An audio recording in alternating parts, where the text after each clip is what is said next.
जानते हैं कि 25 जून 1975 को हम यहाँ पर एक काला दिवस के रूप में मना रहे हैं और हम इमरजेंसी को याद करने का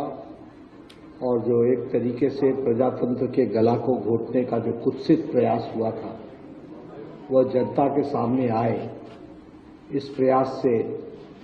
भारतीय जनता पार्टी सारे देश में इस तरीके का कार्यक्रम कर रही है और उस कार्यक्रम में आज यहाँ भी दिल्ली प्रदेश में भी और राष्ट्रीय कार्यालय में भी और बाकी सब स्थानों पर भी इस तरीके के कार्यक्रम हो रहे हैं जहाँ हम इमरजेंसी को याद करते हैं और इमरजेंसी के दिनों को हम याद करके जो कुत्सित मानसिकता थी वह फिर से आगे कितनी बड़ी चैलेंज है उसको समझ करके याद रखना यह प्रजातंत्र के लिए, सजग प्रजातंत्र के लिए आवश्यक है। इस बात को ध्यान में रखते हुए आज हम सब लोग यहाँ पर एकत्र आए हैं। हम अभी 18वीं लोकसभा का गठन और देश का चुनाव का सबसे बड़ा पर्व हम मना करके आए हैं। सबसे पहले तो हमको ये समझना पड़ेगा कि हमारा देश, जिसे हम मदर ऑफ डेमोक्रेसी कहते हैं और जो लगभग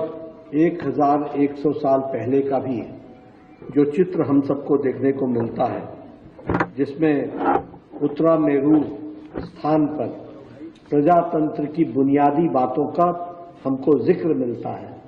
और इसीलिए हम गौरव के साथ कहते हैं कि डेमोक्रेसी कोई वेस्टर्न वर्ल्ड की देन नहीं है, मदर ऑफ डेमोक्रेसी रही है तो वो भारत रही है। और ऐसे प्रजातंत्र को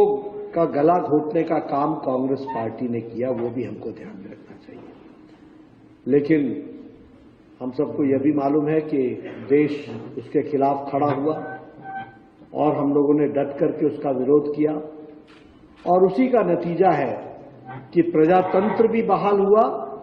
और आज दुनिया का सबसे बड़ा लोकतंत्र का चुनाव भी अभी हम संपन्न करके 18वीं लोकसभा हम बना रहे हैं।